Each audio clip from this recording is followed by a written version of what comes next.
Assalamualaikum warahmatullahi wabarakatuh. Alhamdulillah, kita dapat bertemu dan berjumpa kembali bersama Bapak Ustadz Kurdi di dalam pembelajaran jarak jauh pendidikan agama Islam. Yuk, sama-sama kita berdoa memohon kehadirat Allah Subhanahu wa Ta'ala agar ilmu yang kita pelajari hari ini dapat memberikan manfaat di dalam kehidupan kita. Bismillahirrahmanirrahim. Raditu billahi rabba wa bil islami dina wa bi muhammadin nabiyya wa rasula. Rabbi zidni ilma warzuqni fahma. Amin ya rabbal alamin. Nah, insya Allah kita akan mendapatkan ilmu yang penuh dengan kebaikan.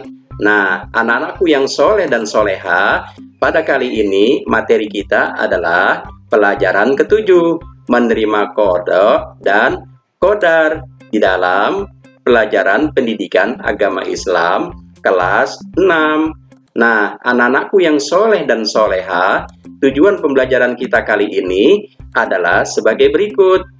Yang pertama, agar siswa mampu meyakini adanya kodok dan kodar. Dan yang kedua, agar siswa mampu memiliki perilaku yang mencerminkan iman kepada kodok dan kodar.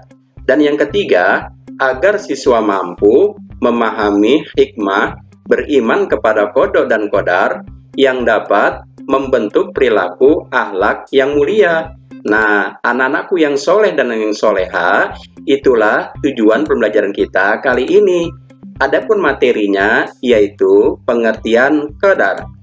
Qadar atau takdir adalah segala ketentuan Allah Subhanahu wa Ta'ala yang telah berlaku terhadap semua makhluknya. Namun, qadar dapat diubah dengan usaha manusia atau ikhtiar, seperti kisah Maryam yang tertulis di dalam buku materi ini. Ikhtiar artinya adalah usaha manusia untuk memenuhi kebutuhan dalam hidupnya. Sesuatu itu terjadi atau tidak terjadi, pasti ada sebabnya. Kita bekerja keras sehingga berhasil dan sukses. Keberhasilan usaha bergantung pada gigi atau tindaknya usaha kita. Untuk mencapai keberhasilan, diperlukan kehati-hatian pada banyak faktor. Misalnya, Allah Subhanahu wa Ta'ala memberikan modal kecerdasan kepada kita. Hendaknya modal itu dimanfaatkan dengan sebaik-baiknya untuk kebaikan diri sendiri, mengejar cita-cita. Kesuksesan tidak datang sendiri, tetapi diusahakan dengan sungguh-sungguh. Artinya, kita ingin menjadi anak pintar, harus ikhtiar atau belajar dengan giat. Seperti firman Allah Subhanahu wa Ta'ala yang tertulis di dalam surat Ar-Ra'd ayat 11 ini. Allah Subhanahu wa Ta'ala mengatakan di dalam sebuah firman-Nya, Bismillahirrahmanirrahim. Lahu mu'aqibatum min baini yadayhi wa min khalfihi yahfazunahu min amrillah. Innallaha la yughayyiru ma biqaumin hatta yughayyiru ma bi anfusihim. Wa idza aradallahu biqaumin su'an fala maraddalah wa ma lahum min dunihi min wal. Nah, itu adalah firman Allah Subhanahu wa Ta'ala surat Ar-Ra'd ayat 11 yang artinya adalah sebagai berikut. Allah Subhanahu wa Ta'ala mengatakan, bagi manusia ada malaikat-malaikat yang selalu mengikutinya, bergiliran di muka dan di belakangnya. Mereka menjaganya atas perintah Allah Subhanahu wa Ta'ala. Sesungguhnya Allah tidak mengubah keadaan sesuatu kaum sehingga mereka mengubah keadaan yang ada pada diri mereka sendiri. Dan apabila Allah menghendaki keburukan terhadap sesuatu kaum, maka tak ada yang dapat menolaknya. Dan sekali-kali tak ada pelindung bagi mereka selain Dia. Nah, anak-anakku yang soleh dan soleha, itu adalah arti surat Ar-Ra'd ayat 11. Nah, adapun contoh-contoh qadar sebagai berikut. 1. Menjadi pintar dan menjadi juara kelas karena belajar dan berdoa.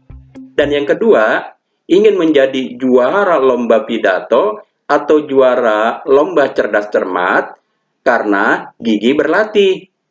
Dan yang ketiga, menjadi anak yang disenangi dalam pergaulan karena ramah dan suka menyapa kepada siapa saja. Nah, itu adalah contoh-contoh qadar. Anak-anakku yang soleh dan soleha, semoga kita dapat memahami apa arti makna qadar. Adapun hikmah beriman kepada qadar adalah sebagai berikut. Seseorang yang beriman kepada qadar akan bersikap dan berperilaku antara lain sebagai berikut ini. Yang pertama, menyadari bahwa semua cita-cita yang diinginkan harus diusahakan. Dan yang kedua, memiliki rasa percaya diri dalam menghadapi tugas, misalnya mengerjakan PR sendiri. Dan yang ketiga, giat dan disiplin dalam belajar, misalnya sebelum berangkat tidur harus belajar terlebih dahulu. Nah, itulah adalah hikmah bila kita beriman kepada qada dan qadar. Nah, anak-anakku yang soleh dan soleha, adapun takdir itu terbagi menjadi dua bagian. Yang pertama adalah takdir mubrom.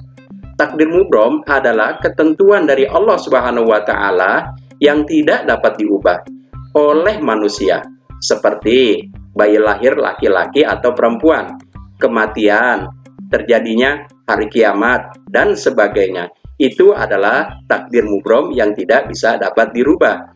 Adapun yang kedua adalah takdir mu'alaq. Takdir mu'alaq adalah ketentuan Allah Subhanahu wa Ta'ala yang mungkin dapat diubah oleh manusia dengan cara usaha atau ikhtiar dan berdoa. Misalnya, orang yang malas belajar dapat menjadi pandai apabila rajin belajar. Dan orang yang memiliki rezeki sedikit dapat menjadi banyak apabila rajin berusaha dan bekerja keras. Nah, itulah dua macam takdir yang harus kalian pahami. Nah, anak-anakku yang soleh dan soleha, hubungan antara qada dan qadar adalah sebagai berikut. Manusia tidak ada yang mengetahui qada dan qadar atas dirinya. Qada dan qadar disebut juga dengan takdir. Adapun takdir itu ada kalanya baik dan ada kalanya buruk. Namun, kita sebagai seorang muslim yang beriman harus yakin bahwa apapun yang ditakdirkan Allah Subhanahu wa Ta'ala pasti terdapat hikmah dan kebaikan untuk manusia itu sendiri. Nah, itulah pengertian qada dan qadar. Nah, anak-anakku yang soleh dan soleha, sebagai rangkuman atau kesimpulan pelajaran kita kali ini, yang pertama adalah qada. Qada adalah keputusan atau ketetapan Allah Subhanahu wa Ta'ala terhadap makhluknya yang tidak dapat diubah. Sedangkan qadar adalah ketentuan Allah Subhanahu wa Ta'ala yang telah berlaku terhadap semua makhluknya yang bisa diubah. Beriman kepada qada menyebabkan kita terdorong, berusaha, dan menerima hasil usaha dengan lapang dada. Dan sedangkan beriman kepada qadar menyebabkan kita berperilaku percaya diri, sportif, atau mengakui kelebihan orang lain yang berusaha atau yang berikhtiar. Nah, anak-anakku yang soleh dan soleha, mari kita tutup pembelajaran kita kali ini dengan membaca doa bersama, yaitu membaca hamdalah. Alhamdulillahirabbil alamin.